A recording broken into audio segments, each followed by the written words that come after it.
All right, let's kick this off. What's up, everyone? I go by Saul Good. This is video number 10, which is going to, I guess, complete this starter course that I set out to do. So far, we have covered everything from, first day in Ableton, intro basics, into how sampling works, different types of basic into slightly more complex synthesis. This video is going to be on making a beat that goes beyond the normal like kick, snare, and hi-hats, which in a lot of the lessons that I do seems like a pretty common place for people to get stuck. People come to me a lot and they're like, hey, I know how to make some cool sounds now, but my drops are still lacking something. And at the end of the day, what I make, at least, and if you're watching these videos, probably what you're interested in making is dance music. Even if it's not like Avicii, Porter Robinson, EDM, bass music, at the end of the day is still dance music. And all dance music is pretty much powered by the drums more than anything else. So in this video, we are going to, I'm going to basically just try and put together a little beat in real time, and show you some ways to kind of flesh this stuff out and make it a little bit more alive and full feeling. I'm going to preface this whole thing by saying, sometimes I'll spend like 3 straight hours just making an 8 or 16 bar rhythmic loop. Sometimes I get really into it. Sometimes I spend 5 minutes on it and I make my entire song with literally just a kick, a snare, and a hi-hat in the same pattern for the entire song. It really just depends. But that being said, it's good to know how to do both. And I would say that those moments are slightly more rare. Usually, for me to want to start working on a song seriously, start designing sounds and coming up with an arrangement, and diving in on something that might take me 20 hours from start to finish. I like to give myself a fighting chance by making a beat that sounds super good and punchy and full on its own. So I went in, I just grabbed like a kick that if you've been watching these videos, you probably see me use already. I use quite a bit. And just like a random snare, I might grab another one too. Let's find something in here. Let's just go snare. Sure, that works. That works. All right, is this warp? Yeah, let's turn warp off. So, and dial this back in a little bit. So, let's pull that down. All right, so we got this kick. We got this this big heavy clap. I might actually go for something a little more clean to start with.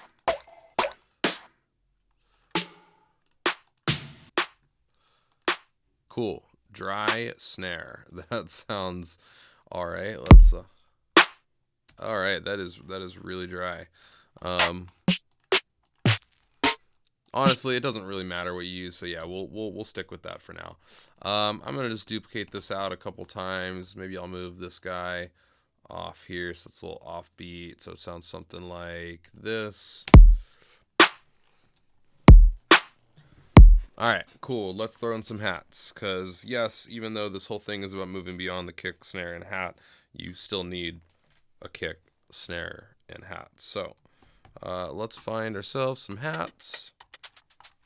By the way, I use loops all the time in the building of beats. Like, I don't use loops exclusively. I don't throw in like a drum loop and call it a day and start moving on. But I do use loops all the time to kind of fill out certain spaces or to get some interesting rhythmic variety that I either didn't feel like programming or just to kind of experiment with something different as well. So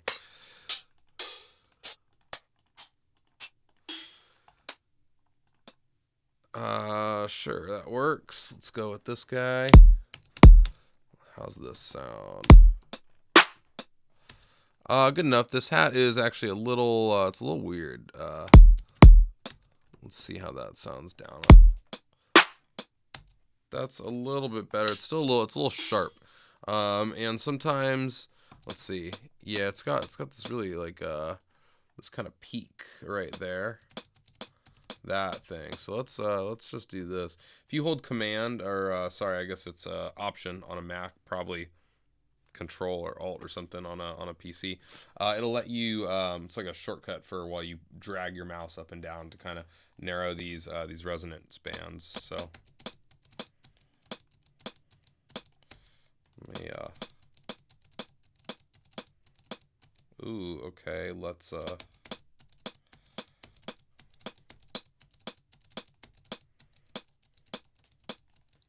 Yeah, that'll work. I suppose. Let's see. Nah, I don't really like it. I'm gonna find something else.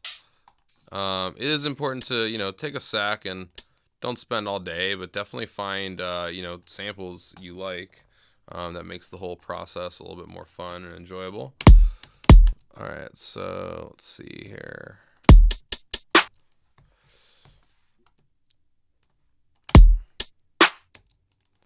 And I might turn on warp, put it on beats mode, transients, and yeah, let's do something like that. Cool. And we'll have so much stuff here in the end. Don't get too hung up on any part of the process. All right, and you will notice that I kind of moved this off the grid a little bit. I rarely have my stuff like right on the grid like this the entire way through. That's fine if you want to. Sometimes I do. Every single thing that I say or anyone says in music production, always take it with a grain of salt. Sometimes I move it over on the grid, but kind of off the grid, like that. So let's see, like that's cool. Yeah, let's go with that this time around. And let's see. So we're.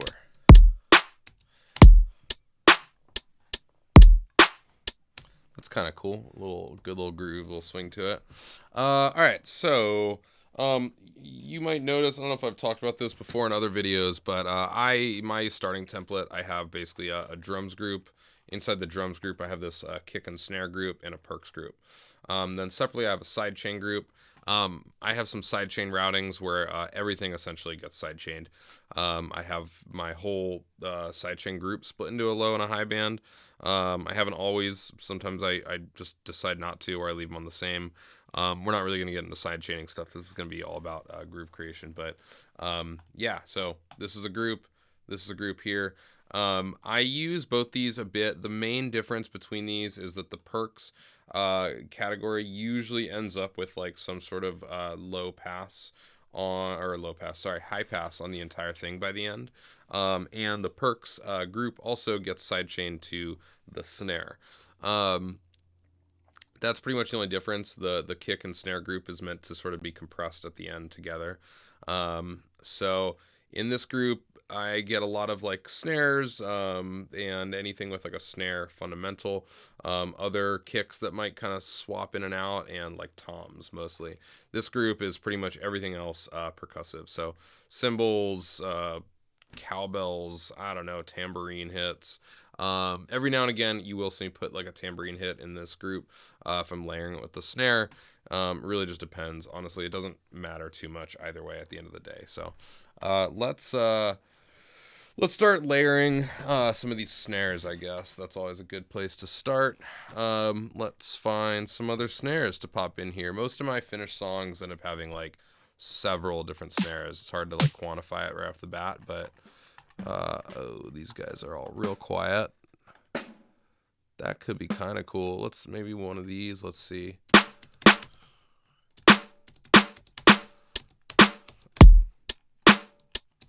That's all right. Let's pitch it.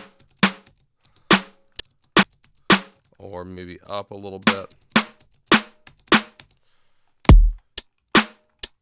Yeah, all right, that sounds good. Yeah, just throw stuff in, do it all to taste and by ear, but definitely don't be afraid to pitch stuff up and down.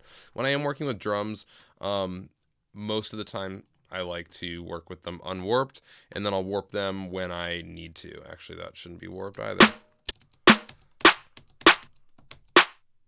Yeah. Let's unwarp all these now that I said that. I'll warp them if I'm gonna get creative, and you'll definitely see me get creative here in a second. But for now, just find some stuff, throw it in, layer some of these snares, That's kind of cool. Let's throw this on its own lane. Each of these like snare layers is gonna kind of get its own lane. Ooh. Mostly because we're gonna be EQing, processing, adding all kinds of effects and stuff as well. So.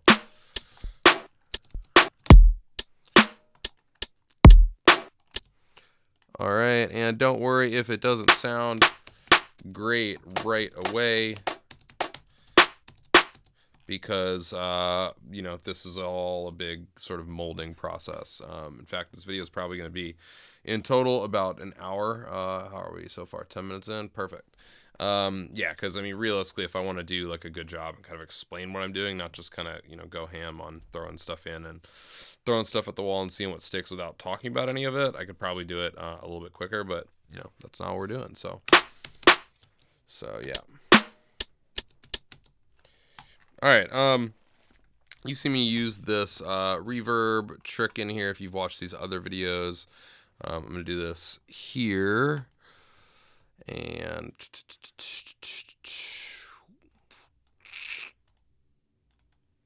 let's see how this is.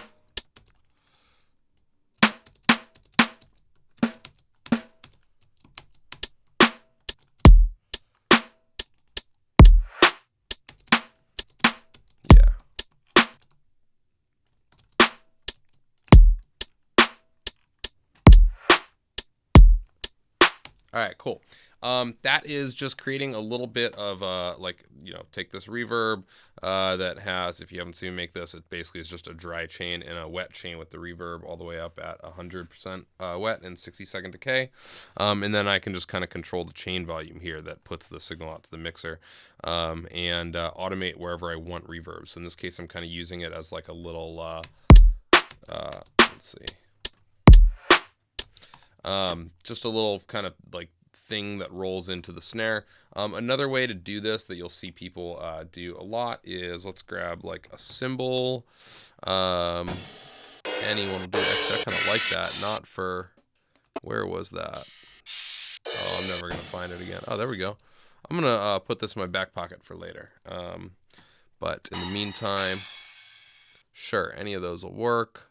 Let's cut that like there. Reverse R is reverse, no modifier key. And this is warped, so let's unwarp that. And throw that right like there. Pull this down in volume.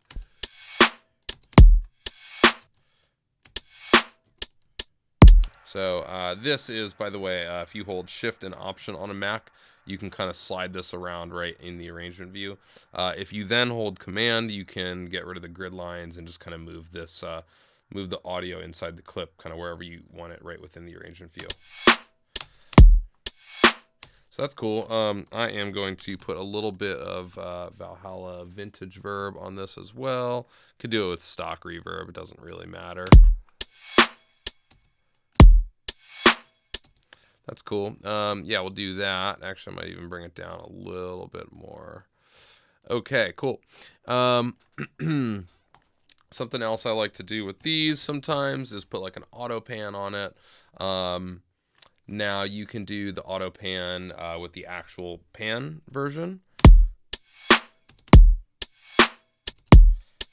or you can bring it down a little bit so it's not quite as aggressive.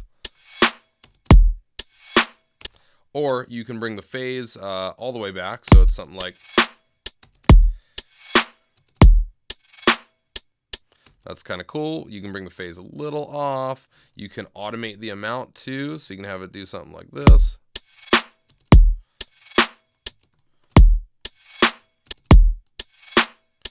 That's kind of cool. Yeah, let's leave that, and don't be afraid to put stuff in, and if you're unsure of it, drop the volume, let it be a little more of a background element. You can continue to kind of build this and get rid of stuff later on. So, all right, let's keep going here. I'm going to find another snare.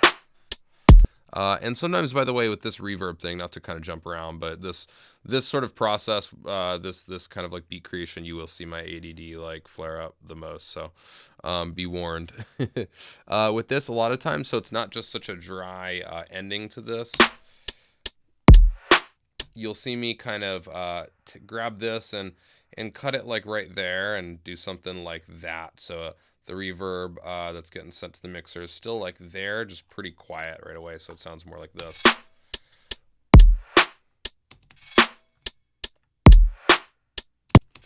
Yeah, I might even do it like, yeah, that's kind of cool. All right. Let's find some other snare layers. And keep in mind that these layers, for me personally, they do more than just serve to layer on top of the main snare. And by the way, sometimes all 4 snares will be different. Sometimes the first 3 will be the same and the 4th one will be different. Sometimes it'll kind of alternate between like an A snare, B snare, A snare, C snare. We can get into all this kind of if we have time in the video. But the important thing about having a bunch of different snares sort of active, whether it's layers or alternating snares or whatever, is different parts in the song sometimes just call for like a different sounding snare. And it's nice to already have those layers built in. That way you can sometimes get rid of the fundamental and kind of beef up the snare layer to kind of make it its own snare for a certain moment. And that can have a really kind of cool effect because people have actually been hearing that percussion hit, that snare, throughout the song, just layered on top of other stuff. So when the other stuff drops away and you hear just that one, it can have this kind of like nice kind of impact where it's like it is novel, but it is kind of familiar at the same time. So let's keep finding some other stuff. That's kind of a cool one. It's a little sharp right there. You can see that peak too. Let's see what else we got. That's kind of, ooh, what's this? That's kind of cool. Let's see. And unwarp that.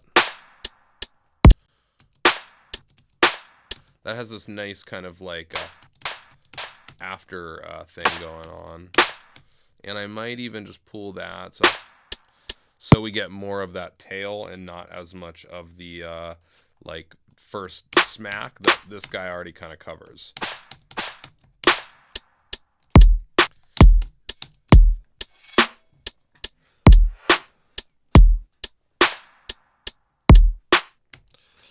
Let's do this, what I was talking about before, where we do like 1, 2, 3, and then the 4th one is something different. So now I need to find another snare with a nice body to it. So some things to look for when you're looking for snares. I want it to usually have like a pretty decent kind of fundamental presence to it. So like a snare is made up of 2 main sounds. There's like a fundamental part, which is if you took on an actual snare drum the chainmail off of the bottom and just hit it, it would kind of sound like a tighter, higher pitched tom, or like any skin drum, where it's there's just like a nice little boop boop, and the chainmail adds that kind of white noise onto it too. So when finding a snare, you always want your main snare hit, for the most part, to have some sort of nice fundamental. Like, you don't really want just like a, something that's like really kind of like an aggressive white noise sound without much of that body. Like if we actually look at this one here, pull up the EQ, you can see right around here, this part, if I even get rid of this, that's that little boop, boop. So that does have a nice little body to it, which is one of the reasons why I took it and kept it as my main snare. All right, let's find something else here that fits. Ooh, that's nice. Let's see what we can do with this. Let me pull this down volume a little bit. All right, that could work for something, but I might use this to layer something on top. Let's see.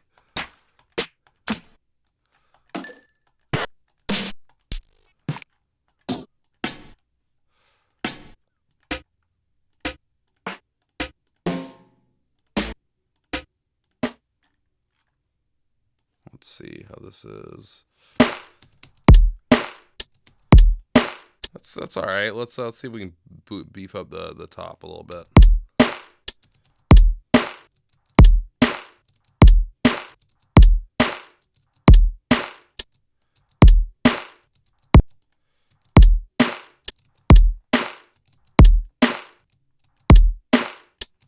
All right. All right, so that's it's nice, but it needs to be a little bit higher to really fit this mix. Or we might just need to take this and layer this now with something higher up, because this is also really like mid, like it encompasses this kind of mid range from like 300, 200 up into like, you know, 6,000 hertz or something, whereas this kind of does the same thing. Like it's not super crisp or high. So let's leave it for now and see if we can find something nice to sort of layer on top of that. Actually, I do have some tambourine hits that I love layering on two snares. Perfect example of when this isn't going in the perks. Doesn't matter. Sometimes it does. I'm just here right now. And so, yeah, don't get too hung up on that stuff. The main thing is just throwing sounds into your arrangement and getting stuff going. Yeah, that's all right. You know, I might. Yeah, it's getting a little like loud. That could kind of work. Let's see. Let's warp this and take a transient from it.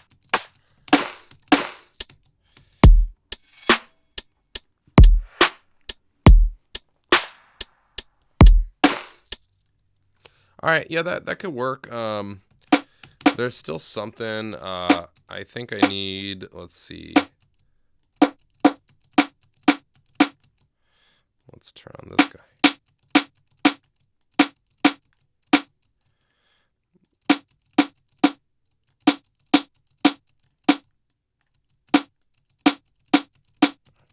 Yeah, let's try that out and see. I might also stick a little bit of Ableton stock reverb. Something that I find about Ableton stock reverb is it tends to be a little bit like harsher, a little bit like colder sounding than some other like third-party reverbs. And I mean, granted, I also have this sort of high-end boost right here on this version of it, but in general I do find that to be true with Ableton Reverb, and that's not always a bad thing.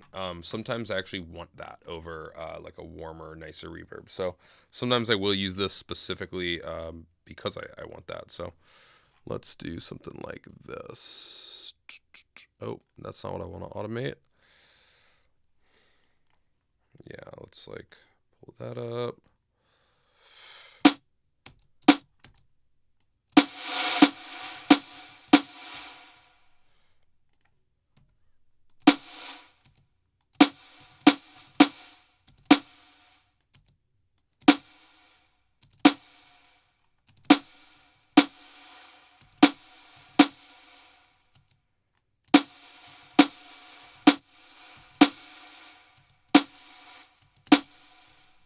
All right.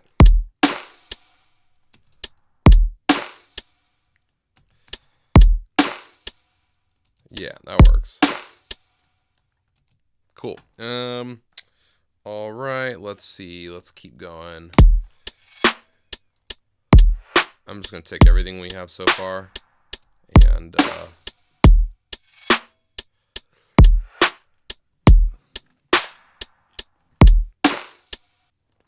cool. I'm going to take some tambourine hits and layer some of the other stuff we got as well. Tambourine. Let's see, which one do we have here? 2. Let's go. One of these guys, maybe.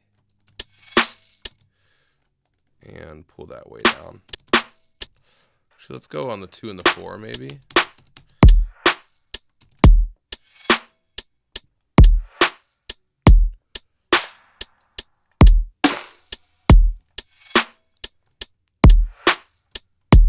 Yeah, I like that. So, all right, cool. That sounds good. And then later on, we might come back and do something with this. So, let's start fleshing this out with some more kind of unique perks. What is this that we pulled out from before?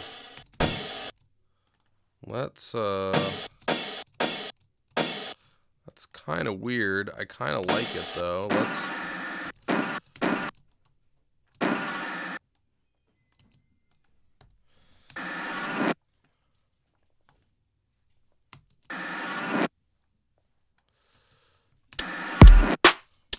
That's kind of cool. Let's see what we got here. Let's throw maybe like some echo on this and see what kind of like rhythmic stuff we can do with this.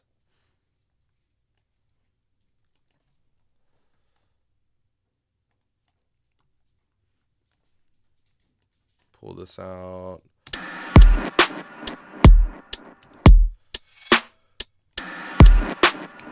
Let's not put that there. Let's throw this, let's see, maybe like, and let's bring the volume way down. All right, perfect. And let's throw one of these on this side too, and kind of automate a little like high pass on this.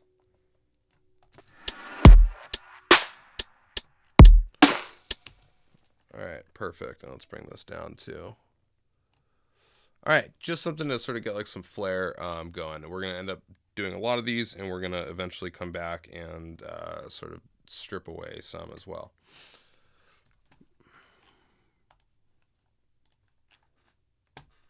So let's see, just type in Perk and see what we got.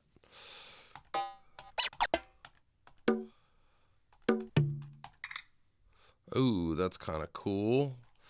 Let's see where this might fit.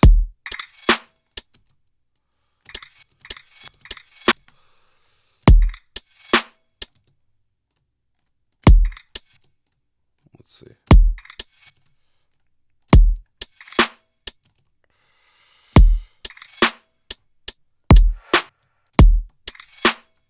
All right, so this is a perfect example where I am going to warp this and kind of stretch it out to sort of fit a little better. Now for this right here, if I don't know if I mentioned this in a previous video, but if you grab the side where normally you would just sort of adjust like how much of the clip you want to see, and when you get that little bracket, hold shift, you can actually just warp it right there. And then same thing if you with command. If you just press command on a Mac, you can get rid of the grid lines and kind of warp it to wherever you want. Now the thing is that warp does need to be on for that to really work. So make sure you have warp turned on there. Cool. Nope,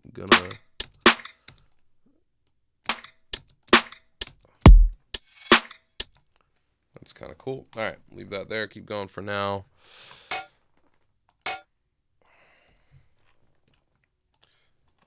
Let's grab, let's see.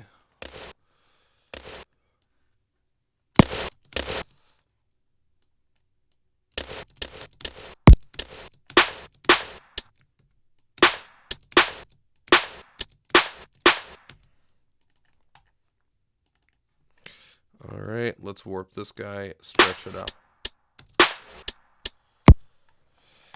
Cool, let's grab another echo here and put it a little bit slower. Maybe turn some reverb up, and yeah, that all works. Do like a ping pong thing with this guy. And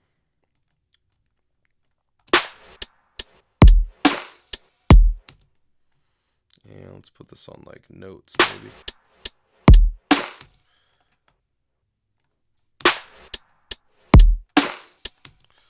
Now I'm actually going to go back to dotted eighths and see how this works.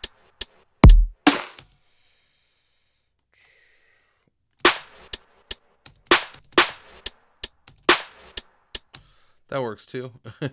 A lot of this stuff, I mean, for the experimental part of this is just like throwing in different percussive sounds, putting some time-based effects on them, giving them some movement, some life, so they kind of fill up this space. And as we kind of keep going through this, you'll start to sort of flesh out like a beat and like a pattern here. Yeah, let's just keep going and see what we can make of this. And actually, this is, let's see, I'll put this here.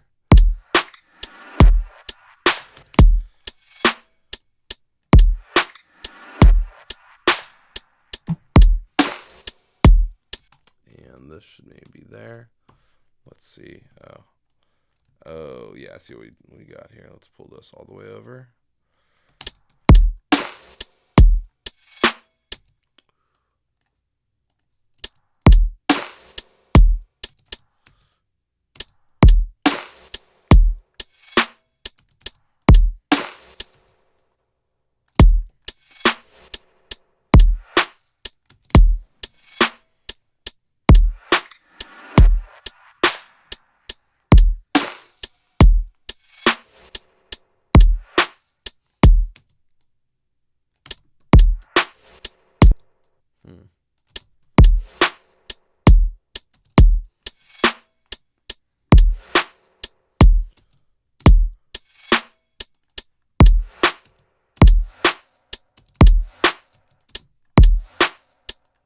Yeah, that's it too. Especially with a lot of these perks, it's not like throwing in a melody or something, where you can just sort of change the note and be like, oh, this is out of tune with the scale that we're in, or out of key, or like let's try going to this note instead of this one. All this stuff is so atonal, or technically uses like these sort of interesting sort of pitch envelopes that a lot of it is just sort of playing with the pitch and the warping of it until you just kind of get it to sit right or in a way that you like. So yeah, gonna continue on here.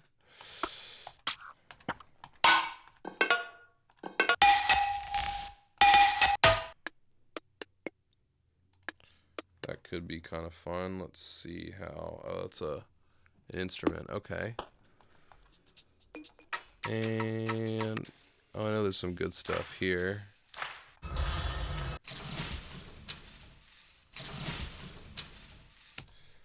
Let's take one of these and just, let's see, high pass this and loop it and see what we can make out of it.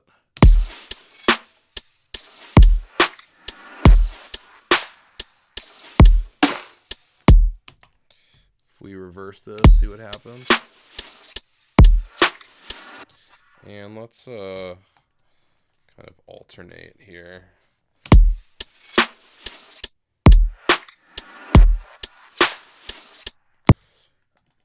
So for something like this, this is, you can kind of see actually that it's pretty weighted to the right side. It's definitely a little bit louder on that right channel. So you can either bring down the width with the little width control on a utility here. You can make it all the way mono, or just click mono for that matter. Personally, I like to, when I'm making like percussive sounds mono, I like to just grab the left or right channel rather than summing together. Just it saves you from getting any like weird phasing that happens during summing. Let's see.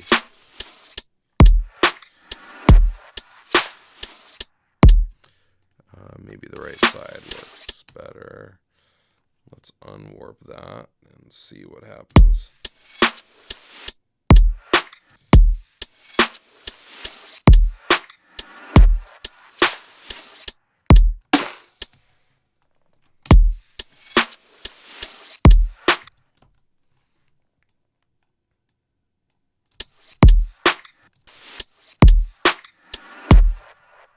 Let's warp this side and maybe pull this down and draw in like some sort of transposition envelope here, maybe. I don't know, just like get weird with it, see what happens.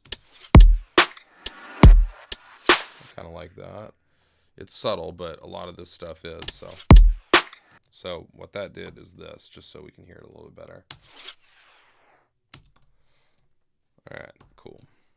And with this one too, I unwarped it and kind of let it fall off the grid a little bit. Sometimes I find that you get a lot more interesting rhythmic patterns that way. So sometimes it can be kind of fun to unwarp stuff, throw it in, and kind of see where the chips fall, so to speak.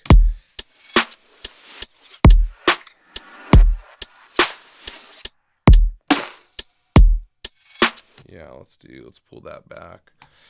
And let's, I don't know why, I kind of feel like I want to like distort this or something. I'm going to throw on RC20 on this, which is a third-party plugin. I know I usually have a thing about trying to use mostly Ableton plugins, but this one's pretty cool just for some like kind of vinyl noise. So let's see what this does here.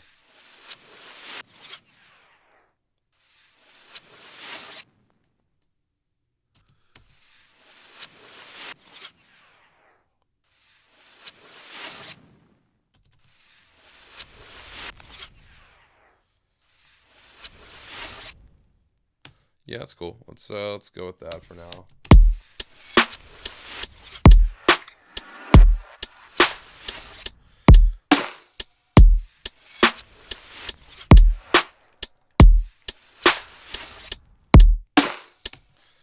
Cool. And on this one, let's do something like this.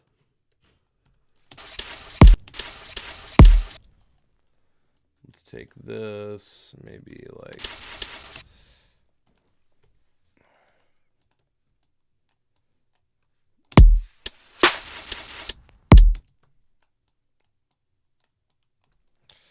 I'm just going to duplicate that all the way through and consolidate that clip. All right, some sort of like, it sounds like a laundromat, honestly. But that's okay, because we can do all kinds of cool stuff with that. First, let's see what happens if we drop this guy down. Or something like this.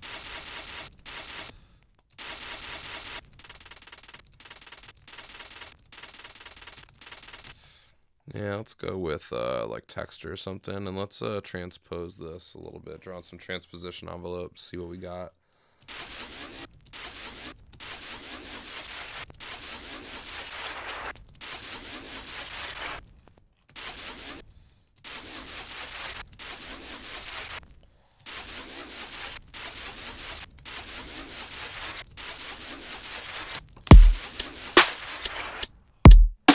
Yeah, that's all right. Let's see. I'm not married to it, but let's consolidate and just kind of mess around with this clip a little bit.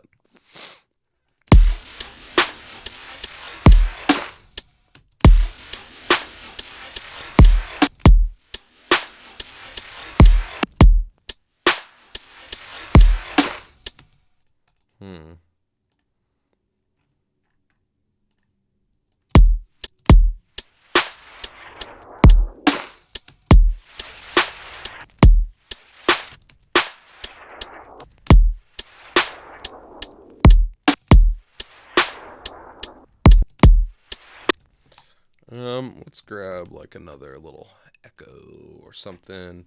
Make this a little bit more like spacious in here.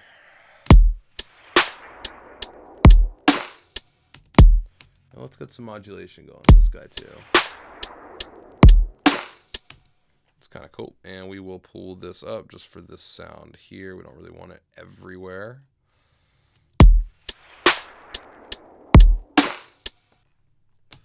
Cool. All right. Let's throw in a couple fills. Let's duplicate this out for now.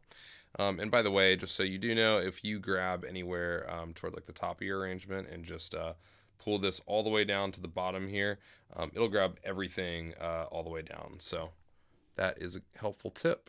Let's pull this guy out as well. What's that? So what do we got here?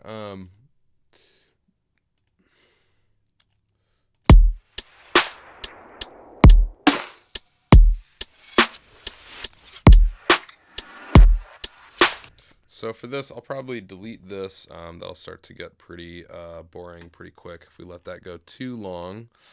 You know what? I'm actually going to freeze and flatten this just to kind of get it sort of where we want and bounce it to audio. And by the way, you know, if you don't have RC20, that's totally fine. You can grab like Ableton's like vinyl distortion, and that has like a little vinyl crackle sound that essentially does the same thing.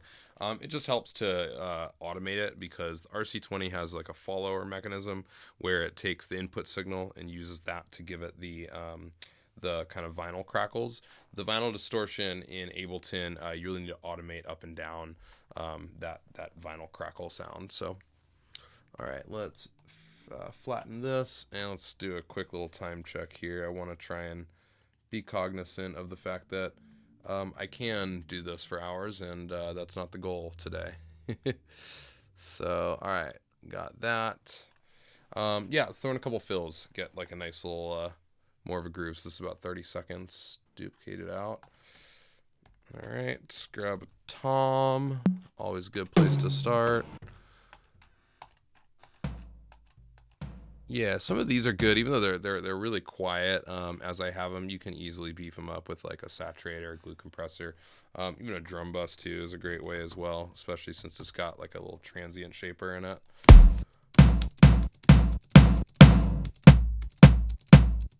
Ooh, yeah. See, went from nothing to sounding kind of thick pretty quick. All right, but that's not where we want it on the downbeat. We kind of want it somewhere like here.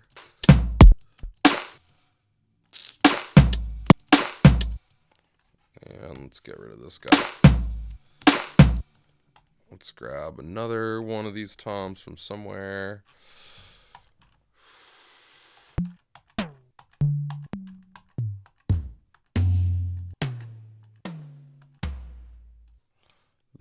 That'll work.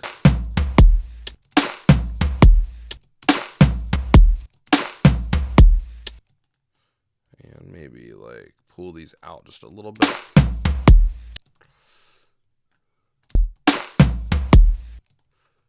Let's see, maybe we actually want this like here.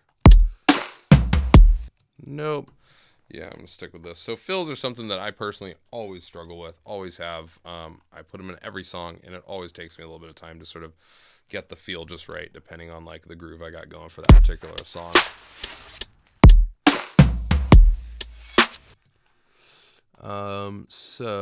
And a lot of times it's just not the right sample, and that'll definitely kind of mess with you.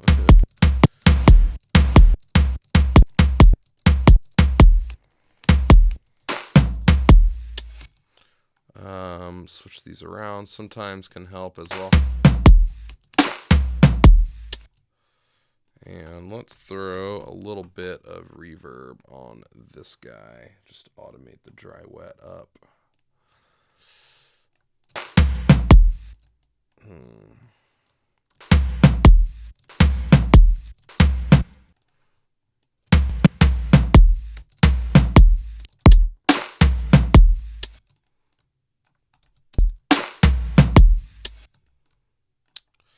And let's go to thirds and see if this helps at all.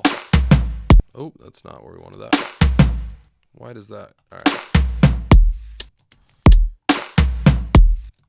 And part of it, you'll notice that the more swing and groove you have in your hats, that's kind of like off kilter and weird, the weirder it's going to be to get these fills sounding just right. So, but that works. And for the most part, staying on grid does work sometimes. Like I said, if you do have like weird little amounts of swing and groove, sometimes getting off the grid will definitely be better. All right, so there is one fill. Let's grab another audio track and make another one somewhere. Actually, no, let's also see if this doesn't sound a little better here in this middle section. So.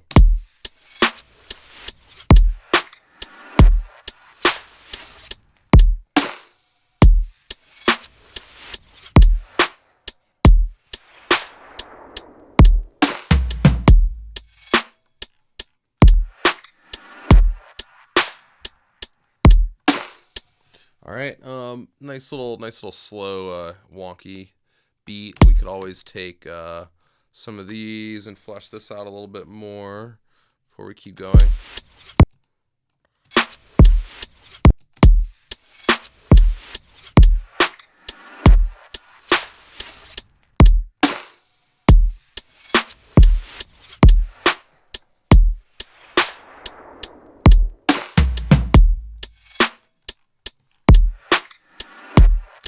All right, something that is nice to do, and this actually doesn't normally go in my drum section. This normally does go in the sidechain section. This will just be something like let's get some like transitions and just kind of use those to sort of bring some energy around.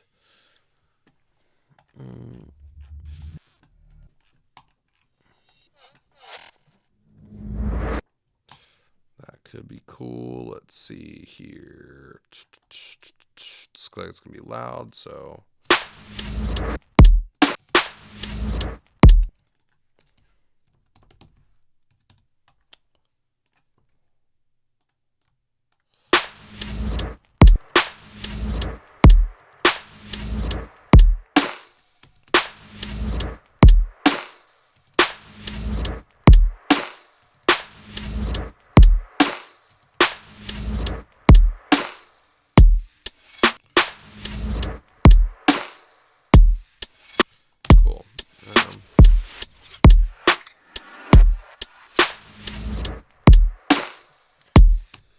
Let's grab some sort of like a lot of times too. I'll come back to this and sort of flesh this out once I get stuff going with my song and have some sort of like melodic elements. But there are certain melodic elements that will inevitably become part of your beat. Like let's say you have like some sort of little like I don't know. What if we have like a little choir thing?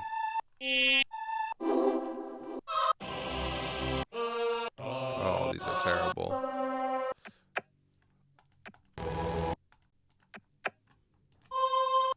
Oh, I hate all these. Let's see. That could work just for a second for what we want.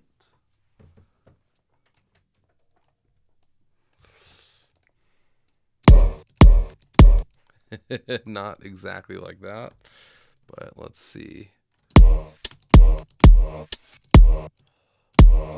Ooh, that is not exactly what we want at all.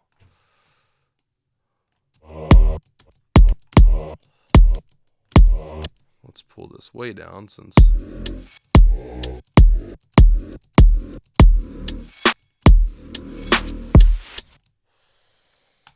And let's like wash this out with a ton of reverb because I don't really want like the classic sort of choir thing. That's cool for this kind of beat. That sort of works. Let's freeze this and see what happens here. Flatten that.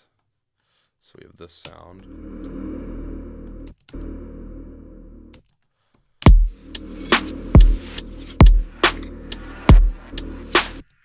Yeah, let's do something like this.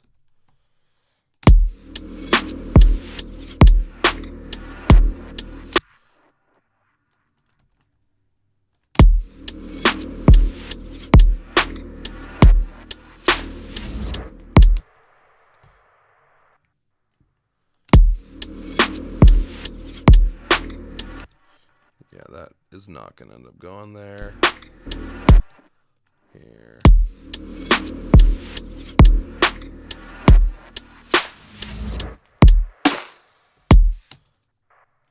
All right, just some sort of like motifs that sort of repeat. Come back around this. I definitely want to high pass this. This is definitely a much weirder, slower beat than I originally anticipated on making for this demo. So I'll have to do like another one of these and do a little bit more lively, bouncy beat. But you sometimes get that the more like kind of swing you get on these hats. It kind of pushes you into certain places. But that's the fun of this is, you know, it'll just be different every time. And the more you kind of open yourself up to just sort of finding like weird bits of random percussion and throwing it in and trying to kind of mold it into something that works. Kind of let the randomness of your samples and what you end up grabbing sort of guide you a little bit.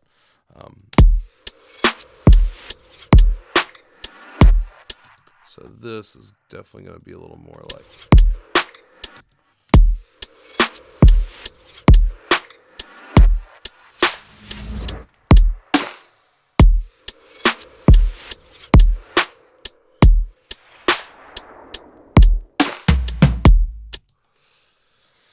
All right, let's take this and let's see what happens when we pitch this up a little bit. Ooh, we probably don't want this on beats because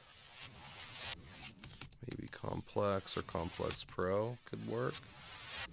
Nah, with less formants though.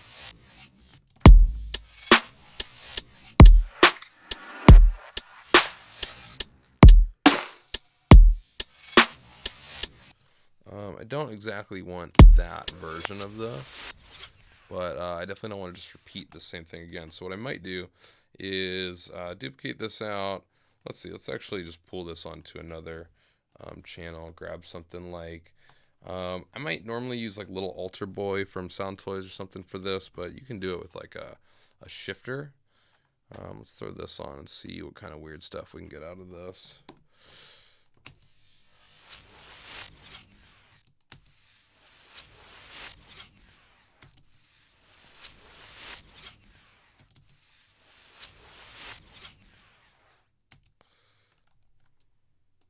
put one of them on pitch and one of them on ring mod.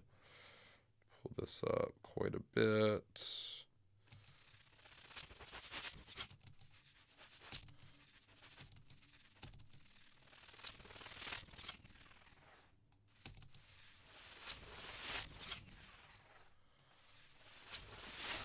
All right, and then I might just take that and throw this one up here.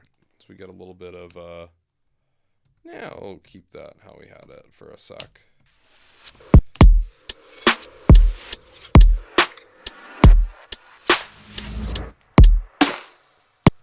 And then maybe something like, let's just try this out real quick. And let's put this on complex and do like an upward pitch automation. Not quite that aggressively.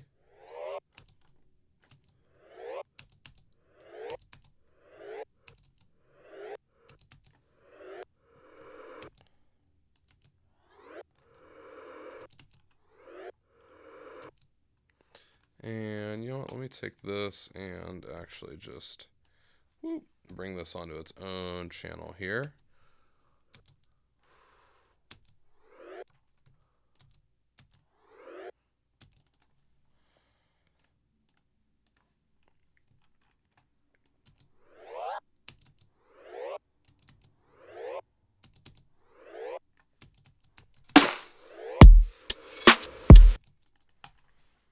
And throw a little bit of reverb on this guy as well. And maybe a little shifter or something. I'm going to consolidate that and pull this out.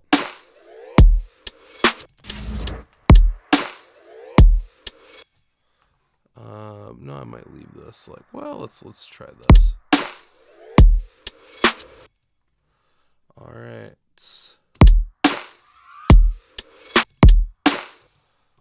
And maybe let's automate this this course. No, not the dry wet. Automate the actual pitch here. And put the reverb on the other side of it and pull this up.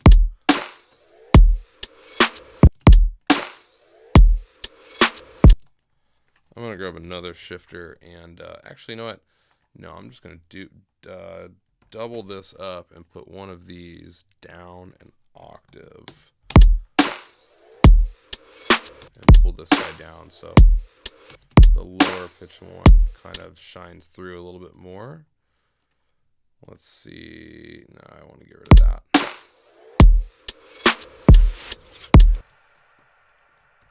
Group these up and put an auto pan on this guy.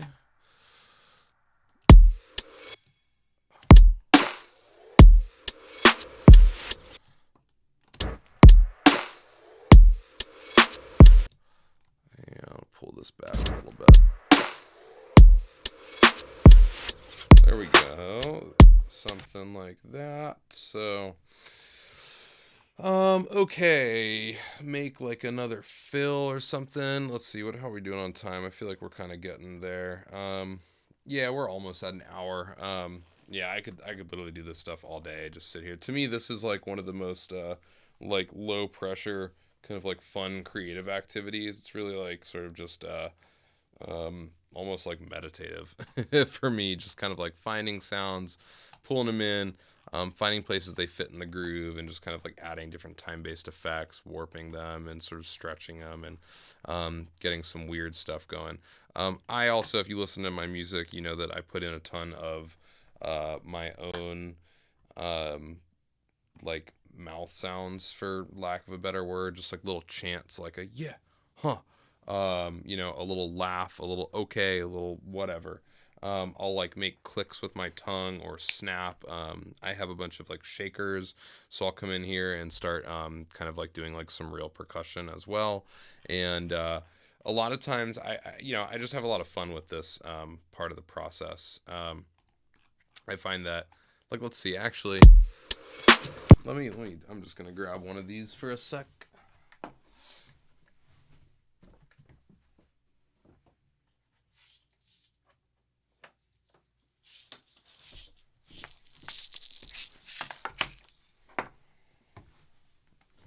So I have a couple of vinyl shakers, a bigger one. These are really cool. You can get a bunch of different sort of things out of here. Little wooden egg shakers, little kind of heavier wooden bead shaker things that you can kind of get all sorts of different textures, like rolling these things, kind of sliding them around. I have a couple of different like things I've made out of like mollusk shells, like mussel shells that I've tied together, strung up so you can kind of like move around. Little stuff that I've made out of like nut shells and things like that. I have a tambourine as well that I'll sit here and play, and I just have a lot of fun with this part of the process in the very beginning stages of making a song and just getting kind of like a beat and a groove down. So with this, I might do something like just kind of have more fun with this. Let's see, record this, and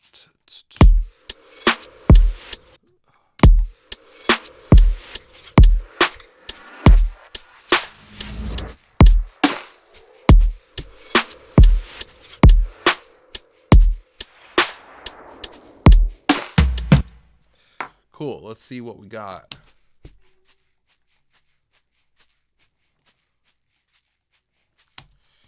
Yeah, I'm going to compress this quite a bit.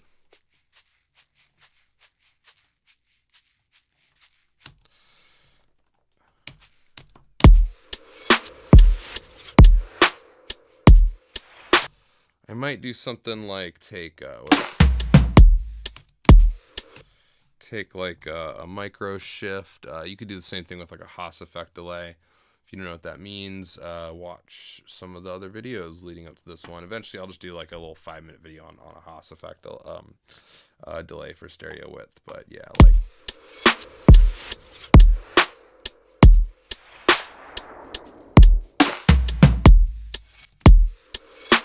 So something like this.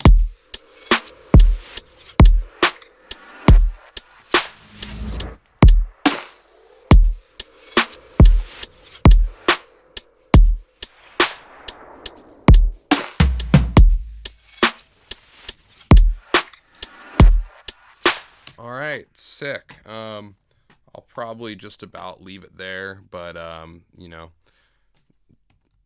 I guess I'll play a little something just to kind of like round that out. We have like a Rhodes in here somewhere. I feel like we do, but I don't know exactly where it is. Let me grab like a contact instrument and pull up like a little piano or something like that. What do we have in here? Huh. Actually having some trouble. There we go. I don't know why that was so hard to find.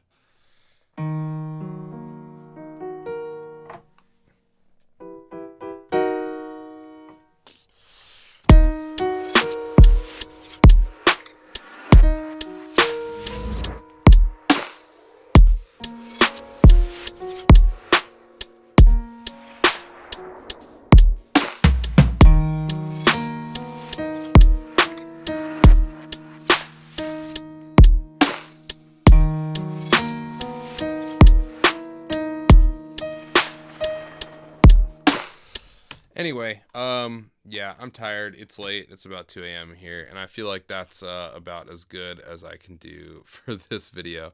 It's clear to me now that with this kind of a thing, since there are so many sort of paths you can take with this, I'll probably end up just doing like a bunch of these videos where I just sit around and just make different beats. Some a little bit more bouncy and fun and groovy than this one. Yeah, take it from there. Anyway, hope you got something out of that. At least just sort of the way that you can really create like a world and a texture in your beats, more than just like a basic like kick, snare, hi-hat kind of thing. So anyway, like and subscribe, and you know, check out my other videos if you haven't already. From here on out, I'm going to be going down some much more like niche and specific sort of things outside of this like general starter course. Try and do some of these videos a little bit shorter and kind of focus on like more specific sound design and arrangement processes. So anyway, cheers, much love.